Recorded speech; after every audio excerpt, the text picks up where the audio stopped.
Hi, and welcome to the next installment of our Venture and Capital sessions. Today, I'm joined by the founder of Angeros, Madhu Avalur. Now, I've known Madhu for some time now, sort of going back to sort of 2015. And, I've initially met Madhu in Singapore, and I know now he's sort of across Dubai and also India. So to kick off, I'd like to start. So firstly, welcome to the session, Madhu. Thank you, Steve. I hope all of you guys are keeping well and safe. We are, thank you. And look, just to start off, would you like to give a bit of a background about yourself and sort of, a bit of an update? Sure. So I've been an entrepreneur from '95. I started my first company, started off my master's program. And then after my initial entrepreneurial journey, I ended up being an investor from 2006 onwards. I restarted my second entrepreneurial venture, and we got back to game world again with companies in Cyprus and Malta, and then we got a license in Isle of Man. I moved to Singapore in 2009, and from 2009 onwards, I ended up not only investing in my own company, I started investing in other people's companies as well. In the beginning, I like the entrepreneur, I like the idea.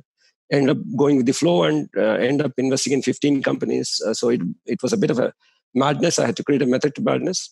In the last couple of years, we have kind of created that method. What we do today is bring all the three capitals, which are required for success for an entrepreneur at every stage: human capital, financial capital, and social capital. When we talk about social capital, we talk about a level 5 network. So think of level 1 is acquaintance, level alumni. Level 3 with alumni, you have done some transaction. Level 4, you've been working with them for the last 10 to 20 years. Level 5, 20 to 30 years. So in the networks, trust is the coin, like in the financial world. So because of that, we are able to build a global network in all the major financial centers like Cyprus, Malta, Singapore, Hong Kong, Dubai, US.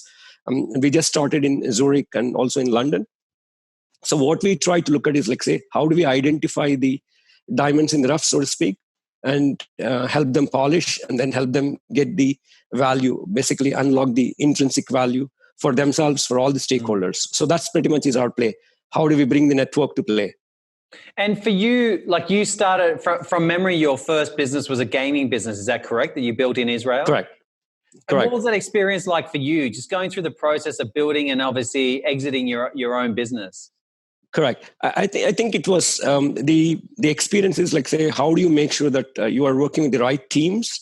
The keys, how do you make sure the team members, the mentors, the advisors, and then the key part many times entrepreneurs miss is they try to build technologies, they try to build products for expecting that the people will come. You have to have the customer in mind. You work backwards. If you are able to identify who's the customer and then work backward and then able to build a product, technology, service, what you have, then you will be successful. And the key part is how do you subsidize the growth as well, right?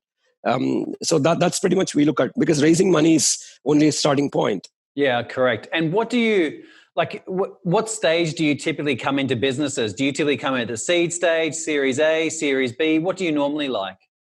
In the beginning, when I was in Singapore from 2009 to 15 or so, I was looking at seed stage as well. As investor, we are also growing up as investors. Now our focus is more on the growth stage companies because it doesn't move the needle. Because the very, very early stage, the chance of success or the conversion rates is very, very low, right? And because it doesn't move the needle for us in terms of our time and effort, not the money part. So we do give on some of the leads and then co-invest when people are willing to take the lead and make the investments.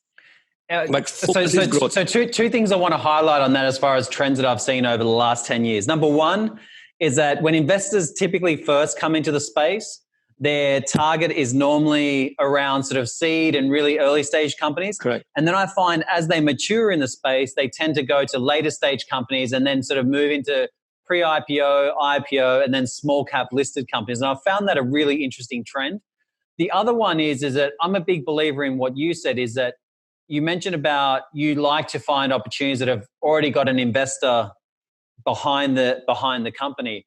That is also something that there's more investors willing to follow at the moment than there is that are willing to lead. And I think that's really interesting. And for me, like I see that as part of our strategy, right? Is in allowing investors to lead and then providing a mechanism of what we do to help other sort of high net worth investors follow on. But for you, you mentioned something interesting. Your focus now is fintech, correct? Correct. Fintech and back in the gaming and entertainment media, but mainly around fintech. Okay. And what specific area in fintech are you focused on?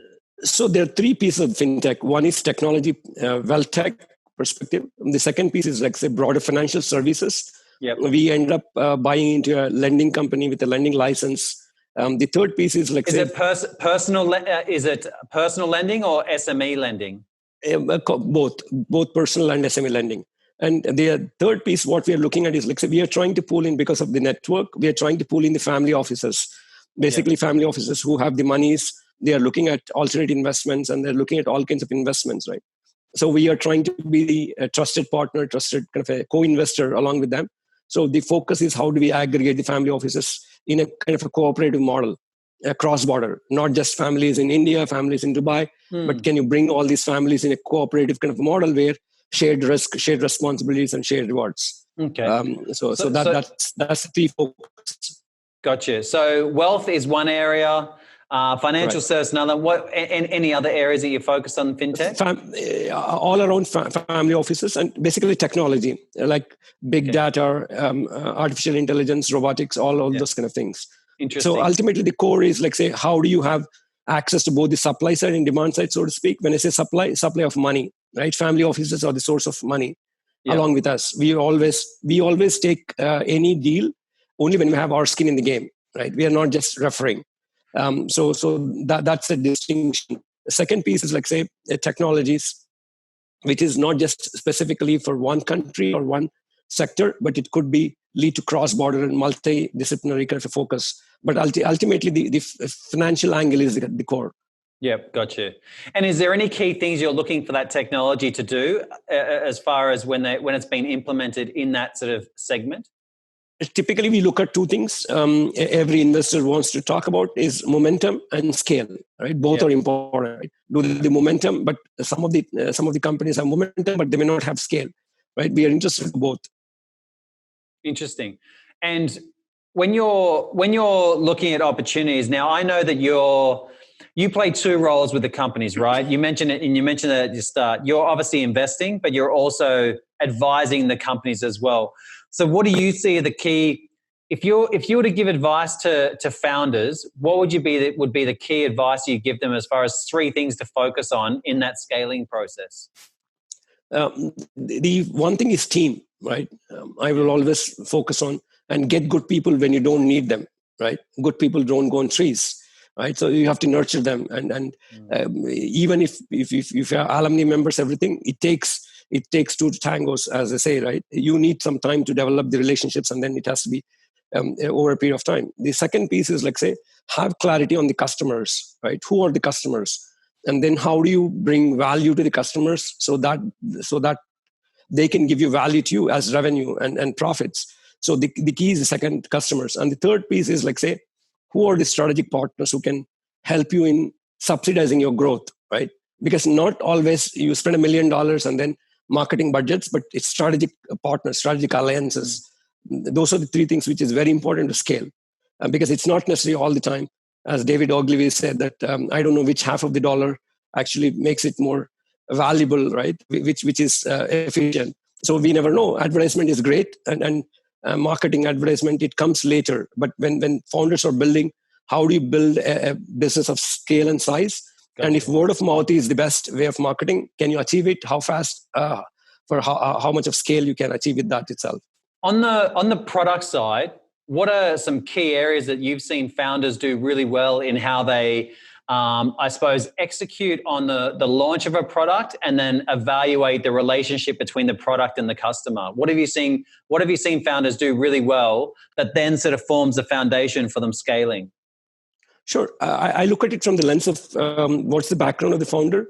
Many times, if the founder is technical, they get so deep into the product, sometimes it can lead to tunnel vision, right? That's the danger for the founder. But if the founder is coming from the marketing background or the business background, They may not understand the technical intricacies so well. So how do you balance out, right? Even if they have co-founders, it's great. If they don't have co-founders, do they have the advisory board members who can actually get the balance in terms of it's not, see, ultimately the product has to serve the purpose, right? If you build a great product, but it's not really serving customers' needs, it's of no value. So that's where the founders have to be very, very cautious about. And once you have the product done, the proof of the pudding is like, say, how does it scale? And is it repeatable? And people talk about virality, right? But virality, not every product has the ability to get the virality effect. You don't want it to be kind of a visual thinking, right? Every product may not have the virality.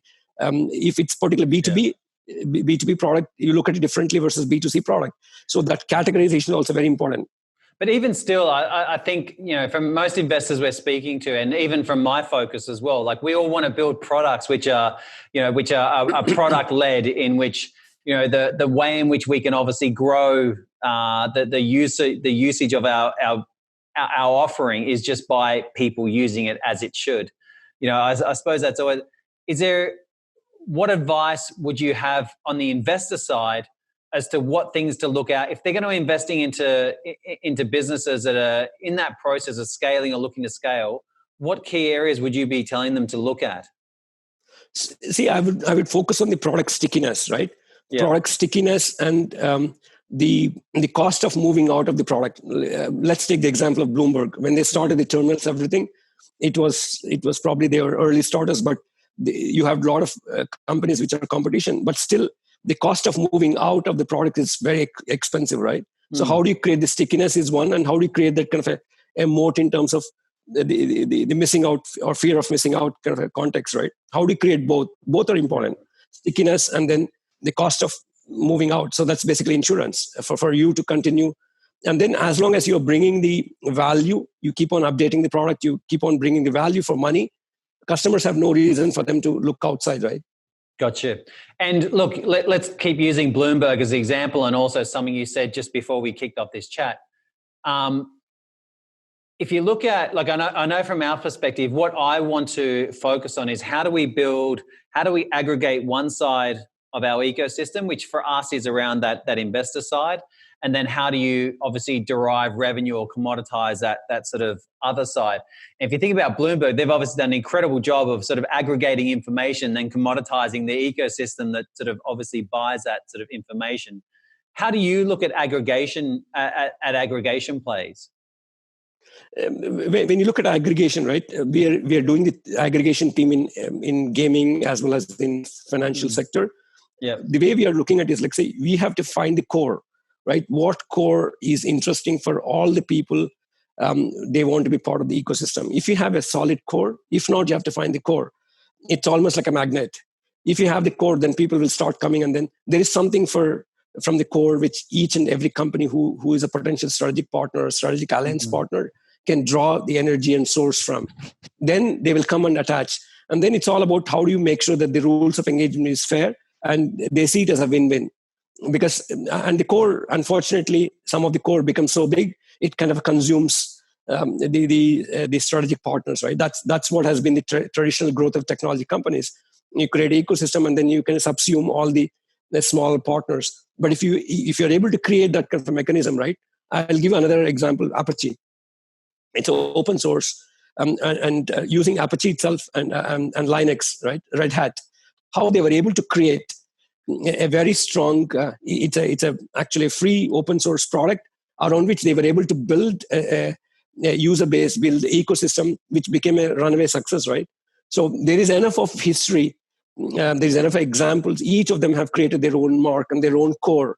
What's the core? So companies, particularly companies, technologies which are trying to build their network, build their ecosystems, they have to have clarity in what is their core, rock solid core. It's almost like the molten lava, which is the Earth's core. So that's where the power comes from. And that is not replaceable, right? It's people talk about economic moat, but it could be a technical moat, it could be network moat. Maybe because of the founder's charisma, founder is able to bring that relationships to the table. That could be network core, the relationship core, you could call, right? So the founders have to really focus on that and then build around that.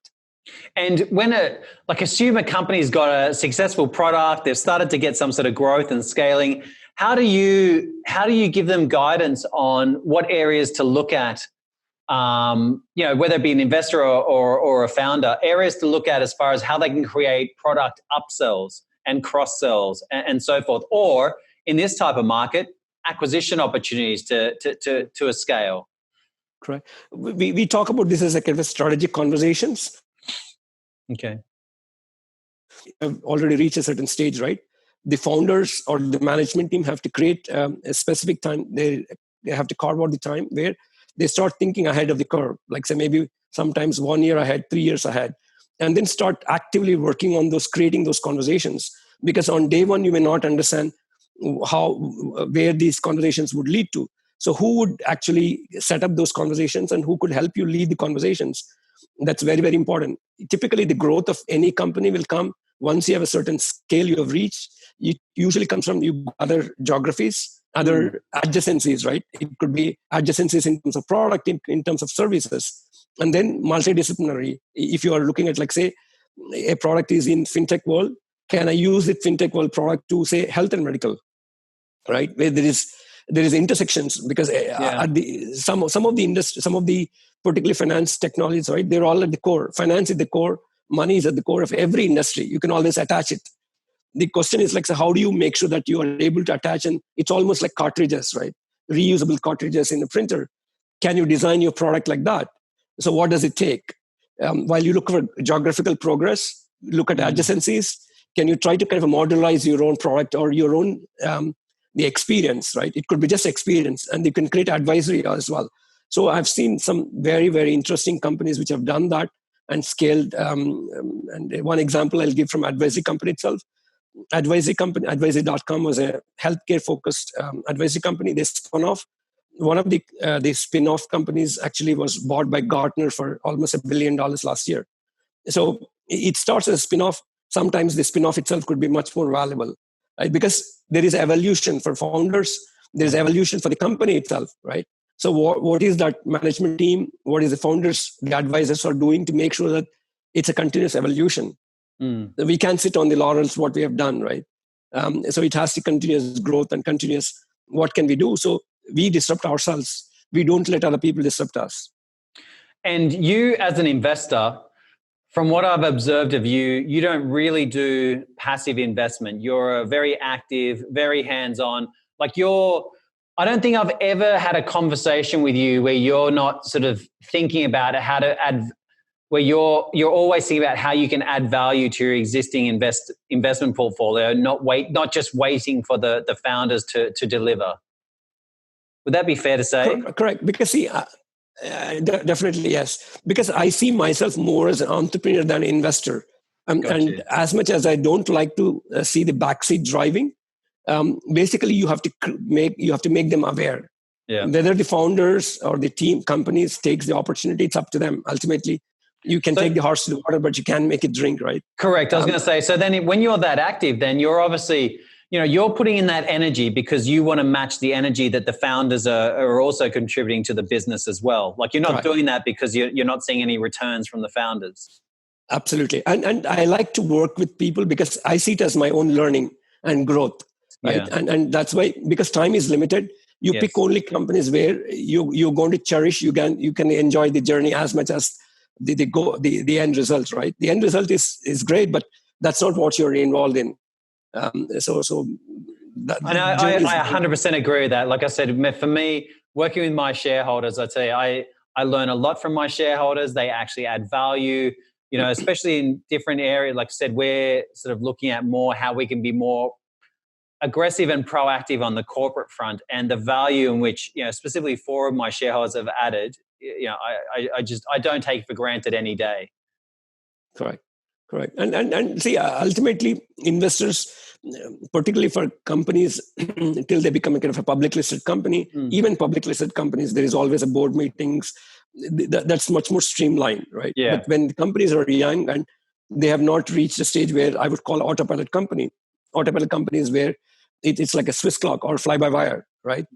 As I say, fly-by-wire, everything is organized. You just come in, you're involved only during takeoff, and then I don't think I've ever met a company that's on so-called autopilot. we had, right? That's the freedom I had. Yeah. And so there are companies which they're called fixed income companies, right? You set it up, you go home, you get your dividends. Sounds like a lifestyle business. No. These are not lifestyle business. I'm teasing. I understand what you're saying, but basically, right, that gives you the time, because ultimately, right, you need to have investors also look at in terms of what's the value of the returns, right? Correct. And so from a holistic perspective, there are a few companies which can reach that stage. And then the founders and the team and the companies have to realize that, are they close enough? How can they get into that? Because that allows them to go to the next frontiers to conquer. Interesting. Now, look, as a final closing question, what guidance do you have for founders and investors in navigating? Obviously, the first 6 months of this year have been unexpected for everyone. And if you think about it, the last time we caught up was at our Emergence conference, and that was like a week before, every mayhem. Actually, no, mayhem.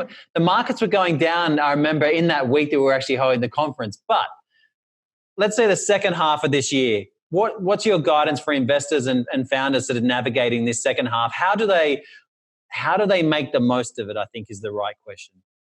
Sure. I see it as like an unprecedented time. So it's also unprecedented opportunities. We just have to look at from the opportunities perspective rather than worrying about, because the fact is, like, no one knows for sure what's happening, right? You can have this is different because this is a reset. It's a universal reset, universal reboot, right? All the rules people knew, they have to really throw it out the window. They don't know. There is no precedence. So in that kind of a context, I will just focus on being positive. And then ultimately, this is not the end of the world. So we just have to look at it from a positive saying, yes, this is tough times, it's challenging times. We have to look at who are the kind of people and the teams whom we can work with, which gives the confidence in that, hey, we have someone is watching our back, like as much as we are watching their back. Who is the true partner? If you have those true partners, go and then conquer. That's the way I would suggest for founders as well as investors. Good guidance. Know who your true partners is, and then go and conquer with the support of those partners. Exactly. Well, Madhu, thank you so much for your time. Really appreciate it. As always, I said I love having chats with you, whether it be sort of one-on-one personally or in this sort of setup. But thank you so much. Thank you, Steve, and all the best in all your endeavors for this year and many more years and many more decades to come. We'll definitely be talking more often. Thank you. Thanks, my friend. Thanks, Madhu.